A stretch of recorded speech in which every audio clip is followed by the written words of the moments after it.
Before introducing our guest speaker, Vincent Ntandi, I wanted to say a few words about why we chose African Americans Against the Bomb as our theme for today's event. There will be no lasting peace in our world until all nuclear weapons and weapons of mass destruction are abolished.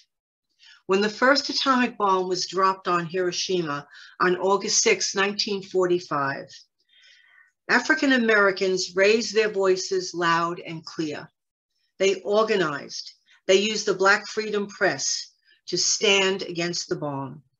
They understood the intersectionality of peace and racism, and they would not be silent. Their work goes on. As a peace organization, it is important that we tell the full history of the efforts and accomplishments of our African American brothers and sisters. Their history is to be told, it is to be respected, and it is to be celebrated. And that is what we hope to do today. And now it is my pleasure to introduce Vincent Ntandi. Vincent Ntandi is a professor of history and the director of the Institute for Race, Justice, and Civic Engagement at Montgomery College in Tacoma Park, Maryland. From 2009 to 2017, Ntandi was Director of Research for American University's Nuclear Studies Institute in Washington, D.C. His research focuses on the intersection of race and nuclear weapons. Welcome, Vincent. We look forward to hearing from you today. Thank you so much. Everybody can hear me okay, I presume? Everybody can see me. I have 4 large dogs that all promise to be on their best behavior, so I apologize to hear them, but they should be okay up there. And yes, I'm coming to you from Washington, D.C., but I was born and raised in Syracuse, New York, so upstate New York is still home for me. So my research focuses on the intersection of race and nuclear weapons, as you heard in the introduction. And when you look at this issue, I don't think that you can separate race from nuclear weapons. I think they're inextricably linked. And when we look at part of the reason that I went down this path is, as somebody that teaches African American history and U.S. history, somebody who's been an activist as well on issues of race and nuclear weapons my whole life, when we think of African American history specifically, so much of it we still don't know. Because for so long, the history, the narrative in this country has been written from a rich, white, racist male point of view. And it really wasn't until the late 1960s when you had the Black Arts movement and the Black Studies movement. It wasn't until you had people like Amiri Baraka and Sonia Sanchez and Nikki Giovanni and Gil Scott-Heron and so many others that were demanding that courses be taught from their point of view. And it's when we see the rise of Chicano studies and Native American studies and Latin American studies and Africana studies. And so when it comes to African American history, there is still a giant brick wall in which we are filling in that narrative. And so when you look at the issue of nuclear weapons, I saw a giant brick that was missing in this narrative. Because what we like to do, especially with African American history, is have, compartmentalize it. You have Rosa Parks and you have Dr. King and their nice, neat, categorical little boxes in the textbook, and you have February comes and we're going to cover what's safe, and that's the end of it, right? Instead of looking at anything else. And so when I started this research, and part of why I started it was nuclear weapons was not on my radar. Like most young kids, I felt it was very abstract. Nobody would be crazy enough to use them. I was worried about police brutality and criminal justice reform and things of this nature. And in 2005, I made my first trip to Hiroshima and Nagasaki and met with atomic bomb survivors and visited the museums and was special guests of the ceremonies. And I was filled with so much guilt and rage and anger about what my country had done that when I came back, I remember talking to other professors and mentors about how do I go about eliminating racism and nuclear weapons. And so I started with just asking one basic question, which is what did African Americans think about dropping the atomic bombs in Hiroshima and Nagasaki? And many argued that I wouldn't find much of a response, understandably, that African Americans were too busy trying to gain their own freedom and equality, and they didn't have time for this, which would have made sense. But they were actually wrong. And so one of the first stories that I found that kind of kicked off my research involved Malcolm X. And it was in June of 1964. I write about it in the book. In June of 1964, there was a group of atomic bomb survivors and peace activists that were traveling around the world on a peace study mission. When they came to the United States, the woman that organized their event was Yuri Kochiyama, the amazing Japanese-American activist that we lost not too long ago. Someone who was very good friends with Malcolm X, was actually there at the Autobahn when he died, when he was assassinated. And so she asked the atomic bomb survivors, when you're in the United States, what is it that you want to do most when you're here? And they all said, meet Malcolm X. But Malcolm at the time was traveling to Africa and the Middle East. And so she wrote him letters thinking that he probably didn't get any of them. And the last day she was having a reception for them in her apartment in Harlem. And there was a knock at the door. When she opened the door, there was Malcolm X. And he said to the atomic bomb survivors, you've been scarred by the atomic bomb, but we've been scarred too by a bomb. And that bomb is racism. And he spent the day with them talking about how colonialism and the Vietnam War, nuclear weapons and racism were all connected, because he understood what so many before him understood, that the issue wasn't about civil rights, it was about universal human rights. And so that's where my research started off. And so this book looks at those African Americans who consistently argued that the Black freedom movement in the United States was inextricably linked to nuclear disarmament and liberation movements around the world. When the US dropped the first atomic bomb on Hiroshima on August 6, 1945, instantly killing hundreds of thousands of people, most of America rejoiced. In fact, Gallup ran a poll a week after the atomic bombings that showed that 85% of the American people agreed with Truman's decision to use nuclear weapons. Another poll, Roper poll, in that same week showed that 22% of the American public wished that Japan hadn't surrendered so we could have dropped more nuclear weapons and killed more people. And no poll up until late October of 1945 ever showed more than 4.5% of the American people criticizing Truman's decision. But that wasn't the case in the Black community. And now, of course, nothing is monolithic. We're not saying that every person in the Black community thought the same. But whether it was artists or journalists or pastors or just ordinary individuals, they were questioning and speaking out and protesting against Truman's decision to use nuclear weapons. Now, why did the US, the majority of the American public, agree so much? Well, because during this time, there was a genocidal race hatred against the people of Japan that is unprecedented in our nature's history. Worse than even the racism that we saw towards people of Middle Eastern descent after 9/11. And we're very careful not to do this with other groups of people during World War II. We separate Nazis from Germans, fascists from Italians, but not when Pearl Harbor happened, all of Japan was guilty. In fact, the motto of the Marines at the time was, quote, remember Pearl Harbor, keep them dying. General Joseph Stilwell wrote to his wife, quote, when I think of how these bow-legged cockroaches have ruined our calm lives, it makes me want to wrap Jap guts around every lamppost in Asia. And so all of the depictions of the Japanese were of yellow monkeys and vermin and roaches. And why? Because if you reduce a group of people to being less than human, then of course it makes it easier to commit violence against them. And we've done this dating all the way back to slavery, right? When we wanted to justify our capitalist economic slave system, we had to justify that. So we start saying that Africans now are less than human, right? That they're biologically inferior, that they're uncivilized, that they are not Christian. Later in our Constitution, that they're only 3/5 of a human being, right? So we can justify the behavior that we are now doing for our system. When we do this now with undocumented immigrants, and we refer to them, when we make that jump and now refer to them as aliens, they are no longer human. So it makes it easier to say, kill them all on the border, or hit them with drones, or electrocute them on the fence, or put children in cages, because they're not actual children. They're something other than that. They're less than human. Look at the Middle East. What images do they show us? They show us mothers and fathers and sons of daughters? No. They show us the most bombastic image they can find. Somebody screaming Allah Akbar, and they don't look like us or smell like us or talk like us or act like us. So the translation is not actually human. And this was no different than what we did after Pearl Harbor in Japan. But that wasn't the case in the Black community.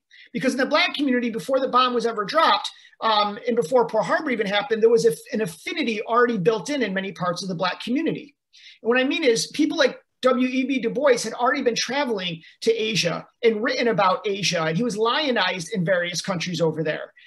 When Italy invaded Ethiopia in 1935, and there were many pro-Ethiopian groups in the United States, it wasn't the United States. It was Japan who publicly came out and said, we were going to come to the aid of our colored brothers and sisters in Ethiopia. And people knew that here.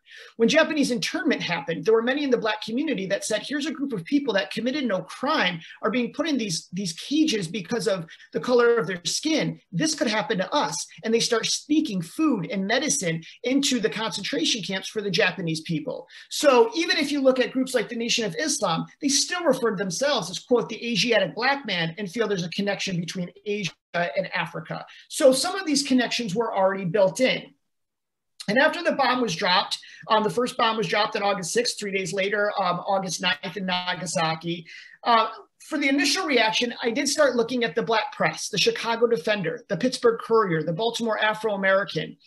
And not only did I find a common thread with the columnists and the opinion writers criticizing Truman's decision, but then I would also look at the rank and file people that I could find, letters to the editor. And it didn't matter if it was beauty shop owners or truck drivers or machine operators. They were all saying the same thing, that this genie had been let out of the bottle, that it was the wrong thing to do. I found the same thing when I started going through sermons of Black pastors in different Black churches throughout the country. I would see the same type of thing, a very apocalyptic narrative that there may not be enough religion or praying we can do to stop this evil that was let out. But of all the initial criticism, the first one to really come out and challenge Truman's own racism in this decision was Langston Hughes. Langston Hughes wrote in the Chicago Defender early on and asked, why did we not drop it on Germany? Why did we not drop it on Italy? Right? Why are people of color in Japan? And Langston was certainly right to do so. Truman wasn't the most racist president we ever had. We probably just got done with that for the last 4 years, but certainly one of the most racist. Truman is somebody that if you go through his diaries or his letters to his wife, Bess, he rarely ever refers to African Americans as anything other than the N-word. He admits in one letter to his wife that yellow people should be in Asia, Black people in Africa, and white people in Europe and America, and that he admits he has race prejudice. He brags in interviews that in his family, when you got married, you got slaves as wedding presents to start out the housekeeping with. His mother openly supported the Confederacy, and when she first visited him at the White House, said she'd rather sleep on the floor than ever step foot in Lincoln's bedroom. And he actually at one point sent a $10 check to the Ku Klux Klan to join, but they sent it back to him because he refused to fire Catholic workers in one of his businesses in Missouri. So there's no question that Truman had his own deep-seated racism. How much of that racism played a decision to use the bomb in Japan is still debated to this day. And then I found a letter that Zora Neale Hurston wrote to her friend Claude Barnett. And Zora Neale Hurston is known as pretty apolitical throughout her life. But in this issue, in this instance, she actually refers to Truman as, quote, the butcher of Asia, and is visibly upset that more in the community are not doing stuff to stand up against nuclear weapons. But of that first initial wave of criticism, clearly the most outspoken were the Black Popular Front, those like W.E.B. Du Bois and Paul Robeson. Du Bois likened Truman to Hitler, calling him one of the greatest killers of our day. He had said what was done in Japan was going to set back the progress of colored nations for decades to come. And Paul Robeson, who is so tragic that so many of my students have never even heard his name, this brilliant individual, whether it was athletics, whether it was academics, whether it was Broadway, singing, activism, it just goes on and on how brilliant this individual was. Paul Robeson, in 1946, was speaking at Madison Square Garden, thousands, 20,000 people there, and he goes right after the colonialism issue. And he asked the crowd, where do you think the United States is getting the uranium to build nuclear weapons? And the answer, of course, was the Belgian-controlled Congo. And so we saw how these things were all connected. But many of this initial wave of criticism goes silent in the late 1940s and early 50s with the Truman Doctrine and the rise of HUAC and McCarthyism. Long before George W. Bush ever said it, it was Truman who put that line in the sand and said, you're either with us or against us. And if you were not with Truman and you were not with the US, then you were labeled a communist. And so one of the worst labels that you could have was to be considered black and red in this country in the late 40s and early 50s. And so there were many groups, people that had their lives destroyed, people that there was real consequences to speak out on this issue. And in fact, a group like the NAACP made the conscious decision at this time to take a sharp turn to the right, to ally themselves with Truman, to kick out Du Bois from their own organization he helped found, and to not go against nuclear weapons in hopes that they were going to get some sort of civil rights legislation, which of course never comes true. But not everybody looked at peace and looked at nuclear disarmament as a bargaining chip. And so at the same time as this was happening, there was another peace movement coming out of the communist bloc nations. And out of this came what's known as the Stockholm Peace Pledge, or the Ban the Bomb petition. And so Du Bois and Robeson and so many others, they brought that petition back to the United States and tried to start gathering signatures to ban the bomb, because they saw that we were now thinking about using and threatening to use nuclear weapons in Korea, another people of color. And Du Bois and Robeson said, we're not going to let that happen. And at this point, the arms race is truly on, because remember, the Russians get the bomb in 49. We developed the hydrogen bomb in 52. They get it in 53. And now the arms race is on. And so, you know, when I talk to my students today and I tell them about the Ban the Bomb petition, they give it a shrug. Now they can just go on change.org and the comforts of their home on their phones, and they're one click and they've signed a petition, and now they can call themselves an activist. But that wasn't the way it was back then. You guys know how it was when you were real consequences in signing petitions like this. People were deported. They were physically beaten. They were put in jail. They lost their jobs. So this wasn't just a symbolic act. And on the heels of the civil rights movement in the early 1950s, to get over 2.5 million votes, largely from the Black community, people like Charlie Parker and Marian Anderson and Duke Ellington signing this petition, 60 million people worldwide. It's extraordinary. And so in the 1950s, especially in the mid-50s, there's so many things that start to come together to really show how these things are connected. And a pivotal year is 1955, because in 1955, in the summer of 1955, you have the heinous murder of Emmett Till. And a few months later, in December of 55, Rosa Parks refuses to give up her seat on the bus. But in that same year, in 1955, you also had the Bandung Conference in Indonesia, the first all-African Asian conference. And there were many here that sent their regards or even attended. And if you look at the platform of the Bandung Conference, it's very clear that they were fighting against white supremacy, they were fighting for nuclear disarmament, and they were fighting for anti-colonialism movements. And so as this was happening in the late 1950s, the Algerian War for Independence is happening. And Ghana is getting their independence, and Nkrumah is rising to power. And at the same time, the French government says they wanted to be a nuclear power and test their first nuclear weapon. And where? In the Sahara, in Africa. And the people in Ghana feared what the fallout would do to the cocoa industry that was so precious to them in Ghana. And there was one individual that was here and saw all of these developments happening with civil rights here and freedom movements around the world and nuclear weapons. And that was the great Bayard Rustin. Again, another person that my students have never heard of, because he was gay. And so he is marginalized and iced out of so much of the civil rights movement history. And yet this was arguably one of the greatest organizers of the civil rights movement. His activism dates back to the 1930s, and you wouldn't have had a march on Washington without Bayard Rustin. And so Rustin puts this team together of activists from the UK and with Nkrumah and Ghana, and he goes to Africa. And these activists physically put their bodies on the line to try to stop the French tests. And eventually the French physically remove them and they test their nuclear weapon, but it launches protests around the continent. And it inspires Nkrumah to have follow-up World Without the Bomb conferences and actions to speak out against nuclear weapons. And not everybody was in favor of this. A. Philip Randolph, who was here working in the civil rights movement, he writes to Rustin in Africa and says, "What are you doing over there? We need you over here to work on the primaries and Kennedy and things of this nature." And Rustin writes back and says, "Don't you see what I'm doing, how these things are connected? This is the most important work I could be doing." And even to the day he died, Rustin said that was the most important thing he ever thought that he actually did, was working on this, on the Sahara Project. And so I can't talk about, of course, the civil rights movement or the Black freedom movement in this issue without looking at Dr. King. Dr. King, we like to say that his entrance into foreign policy in the United States was literally a year to the day he died. On April 4th, 1967, a year to the day he died, when he was in Riverside Church, and he gives his now famous Beyond Vietnam speech, where he refers to the United States as, quote, "the greatest purveyor of violence in the world," a stinging indictment on US foreign policy. But actually, if you look at nuclear disarmament, King was speaking about it a full decade earlier in 1957. That's when he made his first public comments speaking out against nuclear weapons. And he would say, what does it matter if we're worried about integrating lunch counters and then not be worried about the world in which we're trying to integrate? That makes no sense. right? What does it matter if we achieve all this social justice, but we're dead from nuclear war?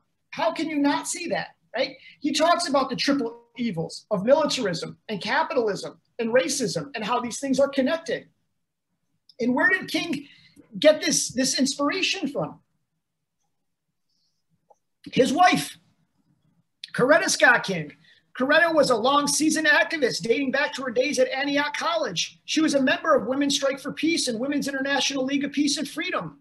And she certainly wasn't the only one. There were many Black women who were at the forefront of this fight. Du Bois's wife, Paul Robeson's wife, Slonda, they were all in the forefront of this.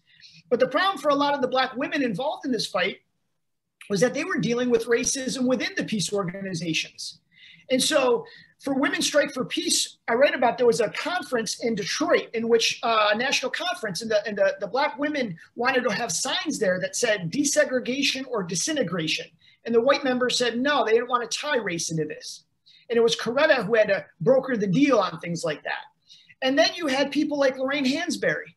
Lorraine Hansberry is so well known for Raisin in the Sun, but my God, she's so much more than that. A feminist, a socialist, an anti-nuclear activist. Fabulous book that just came out on her called Radical Vision that really explores all the pieces we forget or ignore about Lorraine Hansberry. She famously goes into a theater and sees a film on Hiroshima and comes out and says, no more Hiroshimas, not now, not ever.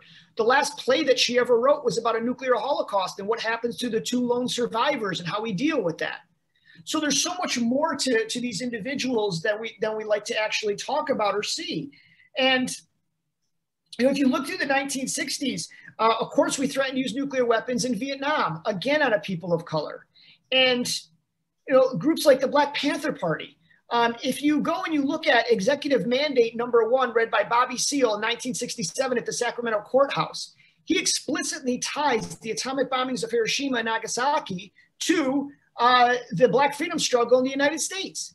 And I asked Bobby if that was intentional. And he said, of course it was. We always saw ourselves in an international context, which is why people like Kathleen Cleaver and Eldridge Cleaver were invited to speak in Hiroshima and in Japan and talk about these issues in Black periodicals. And, you know, you see this in the 70s, but it really comes to fruition in the 1980s. You know, in the 1970s, in the 1960s, you had so many people at the end of the Vietnam War movement and the Civil Rights movement and Stonewall and so many other things happening where people were exhausted, right? You know, people had PTSD. People had to go underground, leave the country, were in jail. And so there was a struggle to kind of revive these movements.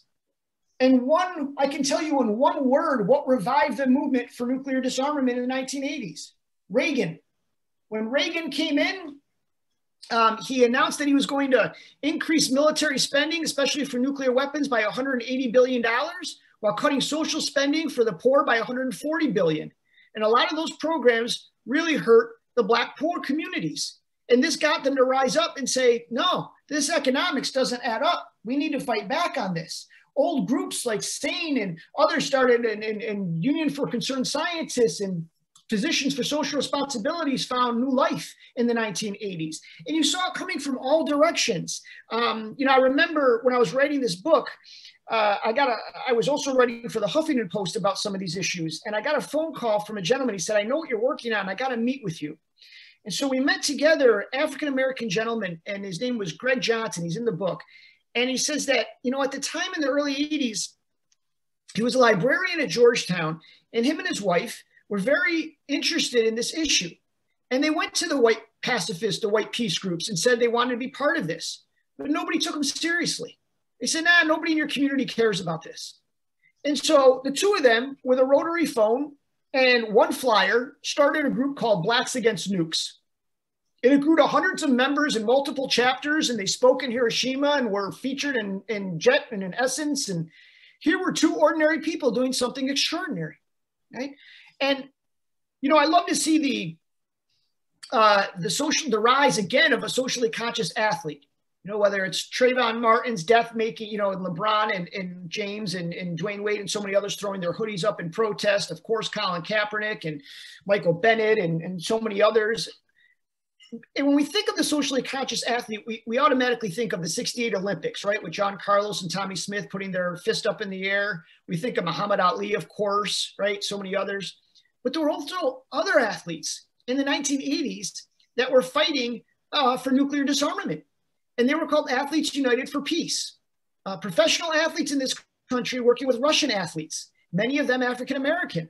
I saw this, when we had Veterans Day, somebody tweeting about Jojo White from the Boston Celtics and his military service. Jojo White was also in Athletes United for Peace and spoke for nuclear disarmament. People like Marianne Washington, the first African American woman on the Olympic basketball team, who also spoke out against this issue. The whole Baltimore Orioles baseball team went to Hiroshima. So again, you see it coming from different places throughout the 1980s. And it all really comes together with the now famous June 12th, 1982 rally in Central Park, the largest single rally for anything in United States history, the single largest rally for nuclear disarmament in world history, in which over 1 million people came together. And the thing about this rally, what is so missed, is how diverse it was.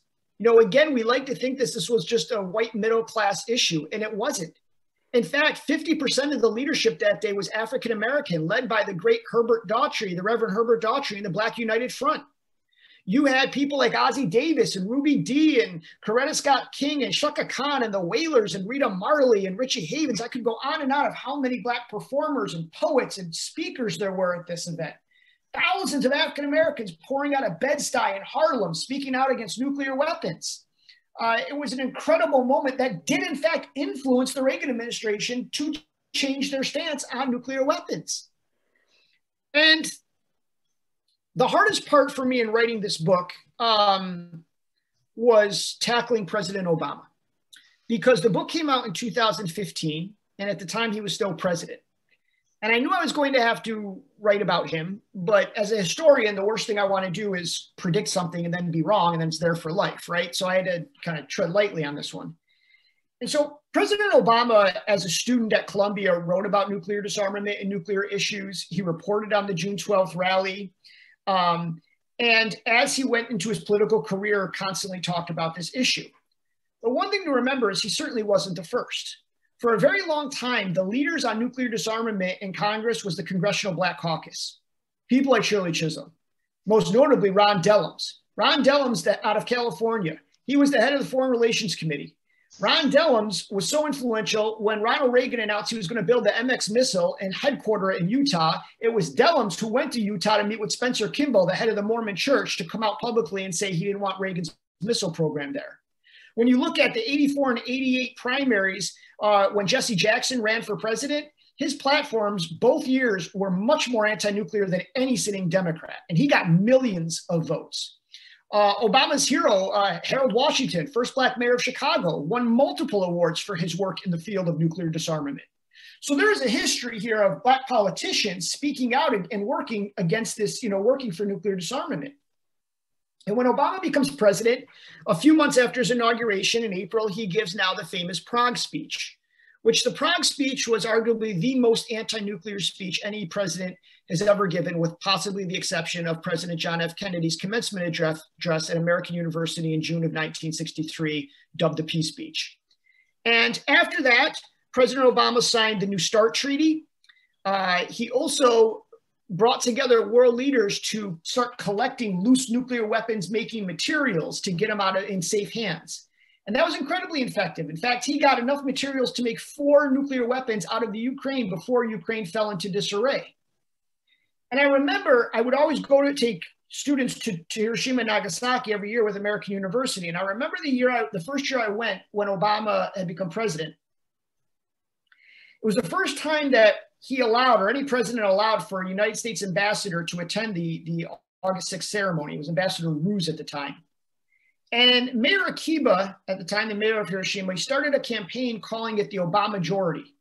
And I was watching all of these thousands of Japanese people wearing Obama-jority t-shirts that day. And Japanese citizens were coming up to me, and when they heard I was American, they were handing me stacks of letters and saying, "Can you please send these to your president and thank him for what he's doing?" And it was the first time in all the years I had gone there that I was proud of who my president was. And then Obama continued on this path in which the most important thing I think he did, bar none as president, is the Iran nuclear deal, in which without firing a shot got Iran to stop building a nuclear weapon, which of course Trump trashed when he came into office. And symbolically, I think it was incredibly important that Obama visited Hiroshima as the first sitting president to visit. I won't ever forget at 4 a.m. being up on the time difference and being on Skype with atomic bomb survivors and crying, seeing my president at the actual, Peace Park and talking about this issue. Now, does that mean Obama did everything I wanted? Of course not. He still signed on to the $1 trillion modernization plan. He never took nuclear weapons off hair trigger alerts. He never went for no first use. He certainly could have eliminated more nuclear weapons than that I would have liked. But I don't put that on him. I put it on us, because Obama never said, yes, I can. He said, yes, we can. And if we wanted him to do that, then we should have been 1 million strong in the streets, making him do what we wanted him to do, right? And so what can we learn from all this? Well, I'll be honest with you, that as somebody who's fought so much of my life to eliminate racism and eliminate nuclear weapons, and for the last 4 years have a white supremacist fascist dictator with our nuclear weapon arsenal in his hand, to have really, if you look at Putin included, 2 white nationalist dictators with 90% of the world's nuclear arsenals in our hand, it made me feel defeated, that I was failing. But I made a promise long ago to the Hibakusha, to the atomic bomb survivors, that I would never stop fighting on this front. And so, yes, we need to constantly work on making sure Black Lives Matter and that women are treated equal in the society and that undocumented immigrants are treated equally in the society. All of these things, of course, these social justice issues matter. But again, what does it matter if we're all dead from nuclear war? And I know that there will still be nuclear weapons and racism on this planet when I leave. But if there's just a few less nuclear weapons and a little bit less racism when I leave this planet than when I came into it, then that's all I can do. And so our movement is not about the present. Our true impact, the impact of what you're all doing, will not be felt for generations. But that is not a reason to fall into despair. That is a reason to keep fighting. And if you look now, you look at the juxtaposition between Putin and Trump, and then on the other side, during that same time period, you had over 120 nations, mostly from the global South, mostly people of color, who signed, ratified, and entered into force a nuclear weapons ban treaty at the UN. If you want to see the difference in how this connects to race, right? To see these people saying, no, we're not going to work with you financially, no testing, no production, none of it. And when people say, well, it doesn't matter because the nuclear powers aren't part of it, well, there was a time when chemical weapons were the norm, and they're not. There was a time when landmines were widely used, and they're not. And so this nuclear weapons ban treaty is a tool to shame and to tweak and to make better and to work towards eliminating nuclear weapons. And to dismiss it because the nuclear powers aren't privy to it or aren't part of it is so condescending, so dismissive of other countries that maybe don't have the economic power of the West. And so King would often say that the moral arc of the universe is long, but it bends towards justice. But as I close here, I would argue, not unless we all actually bend it. Thank you. Vincent, thank you very much. Thank you for telling us about the history, for encouraging us, for inspiring us. And, I think you've really, you've just made the point that we cannot quit. We cannot quit, and we cannot think that we will accomplish everything in our lifetime, but the accomplishments that we make, we build so that the people after us, the people that follow, will continue the work. And we thank you so very much for what you're doing. And just so wonderful to have you here today. Thank you. And, again, any questions, fire away. I'm here. Do we have some questions? I know I saw some come up in the chat. Do we have Sally or Joanna, can you Maybe handle that? If there are questions, can you unmute yourself and ask your question? We had one question. Somebody wanted to know the title of the Lorraine Hansberry book. Yeah, I see it's already in the chat, and that is the correct title. Yeah. Oh, okay. Great book. How can we make, Joanne, how can we make Black Americans today more committed to nuclear abolition? They don't seem to understand what it does, how it impacts on their everyday life. They don't understand that. How can we make them better understand it? So there's a couple things. There's not going to be one magic campaign to do that. The things that I see in my experience, and I work with trying to get more diverse voices in this movement all the time. One thing is, oftentimes those in the disarmament and peace community talk at the Black community. Big problem. I cannot tell one of my Black students today that nuclear weapons is the biggest existential threat of their life. It's not. The most existential threat of their life is getting killed by the police on the way to class, on the way to school. So you have to meet them where they are. And so when you have kids that are saying, I'm working 2 jobs and I have student loans and I'm trying to put food on the table, trying not to get killed by the cops. Oh, and by the way, you want me to stop nuclear war? How am I supposed to do that? Right? So you have to find different ways in. And you have to find, like Joanne said, how are they connected? So, I tell a story a lot about a couple of years ago when in Baltimore, they were asking the public school students, the parents, to bring in space heaters because they had no heat in their classrooms. And for me then to be able to talk to parents, many of whom were African-American, and explain to them that we're going to spend $1 trillion on nuclear weapons and they don't have heat for your kids, and not see how these things are related, right? Then they start to see, okay, I have a stake in this game. When they realize where the money is being spent in terms of pensions and in terms of retirement funds in their schools, that's another way. When you think of maybe for another time, I have reached kids with music, whether it's hip hop artists like Doom, or whether I'm reaching them with Gil Scott-Heron and his music, or I'm reaching them with different artists, then I can reach kids that way. Some I'm reaching them through sports. Some I'm reaching them through their religion. So there's not one way. There's not this one magic, sample that you're going to reach everybody and how they think about this. Now, the other problem is what we tend to do in our schools. Well, number one in history is, again, we silo everything, right? And so they don't even learn about any of this stuff. My kids, Black or white, have no idea about this till they even get to college, which is ridiculous. But the other thing is, what we often do is we segregate STEM issues from humanities, which is the wrong approach, right? They should be combined. Look at the geniuses of our world, from Einstein to Steve Jobs to Da Vinci. They all realized that art and humanities and science were connected. They were involved in both.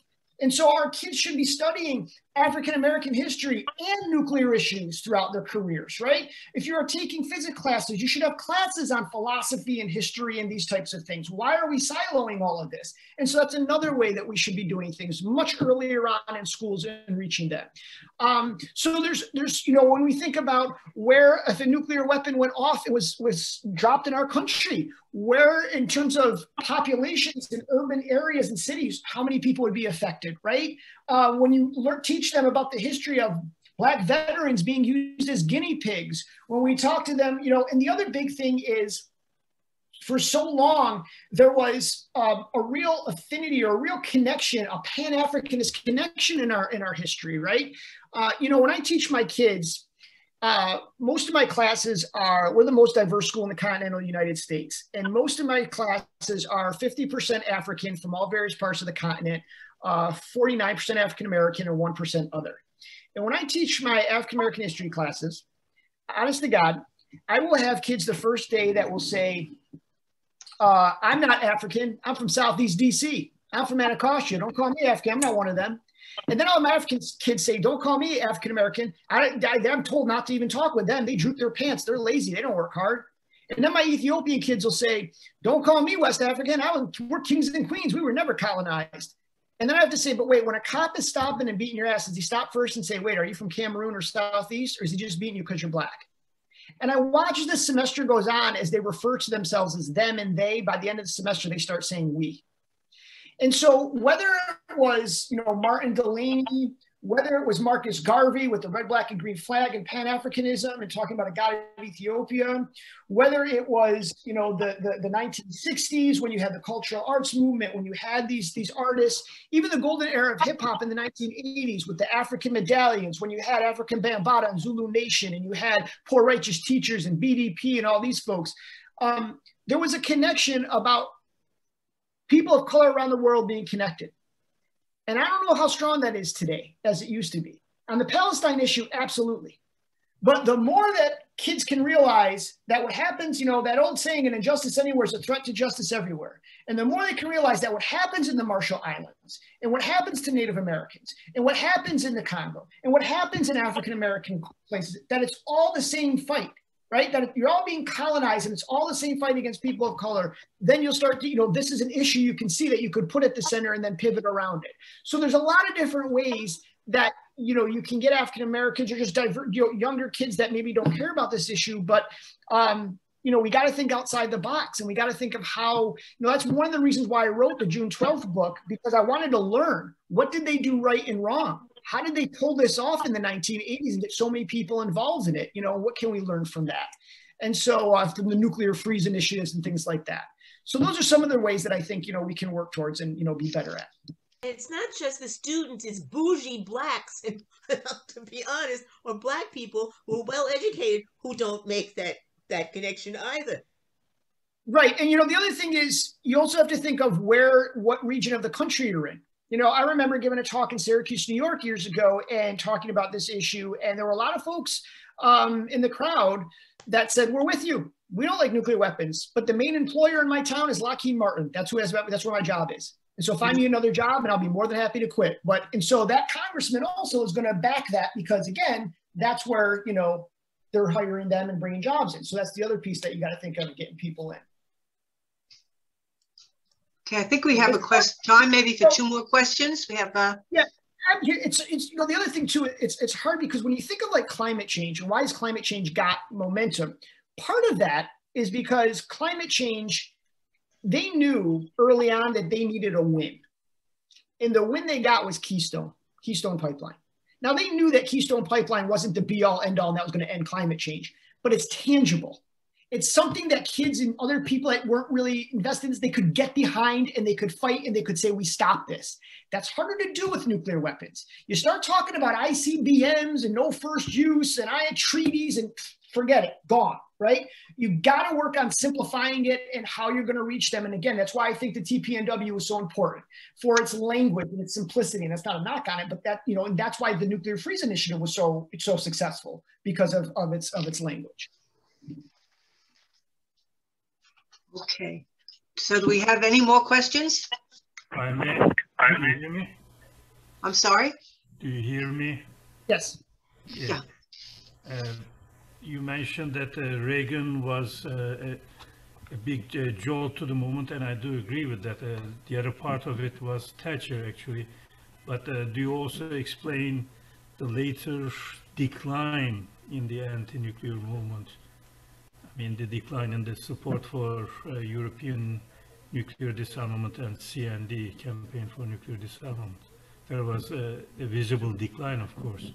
And also during Obama years, as Medea Benjamin comments, the era, I mean, she said that Obama sucked the air out of the sail or whatever, the flag of the anti-war movement. So do you have comments on those? Sure. So certainly there was, you know, again, especially in the 1980s, going into the 1990s, there is this kind of petering out now of the nuclear disarmament movement across the board. I also think that we should give a lion's share of the credit in terms of any progress in the 80s to Gorbachev. We all know that, you know, at that golden hour when Gorbachev and Reagan were together, and it was Gorbachev who was ready to eliminate all nuclear weapons, only asking for a 10-year halt on testing of this ridiculous Star Wars program, and Reagan refused to do that. And so the INF Treaty was kind of the piece after that. So let's not forget his visionary leadership. And as far as Obama goes, yes, the reality is Obama was a very tough one for those of us who are very progressive or on the left to deal with. I mean, I will admit it myself that, you know, there were many times where I even had to check myself and admit I was maybe being hypocritical, because I would say, wait a minute, if this was another president, would I be out there protesting right now? But yet I would fall into a defense because their blatant racism towards this individual, the amount of assassination threats against him and his family were so big that I felt I constantly was in a position of defending him in many ways, because the vitriol and the hatred was so deep on the other side. And I also, you know, think that, again, when you learn more about those Obama years, you know, so the modernization plan, the signing on to the $1 trillion, the problem was losing the supermajority in the House once Ted Kennedy died, because to get even the New START treaty ratified through Congress, the only way you could do it was to agree to Senator Kyle, former senator of Arizona, to agree to the modernization plan. Kyle was holding the votes hostage. So a lot of this stuff you have to look at and say, okay, how far was he doing this, that, and the other? So I don't think, again, I try to be as even-handed as I can in my criticism and both praise of him in the book. But yeah, I think that's a valid question, is, you know, it did kind of take the steam out of like, wait, where are we, you know, in terms of how we are handling him? I think it was a tricky one for a lot of us on the left. Well, thank you, Vincent. This, you know, sadly, we must draw this. We'll have to conclude, and we hope that you'll come back someday. We would love to hear from you again. And we look forward to hearing about your new book. Good luck with that.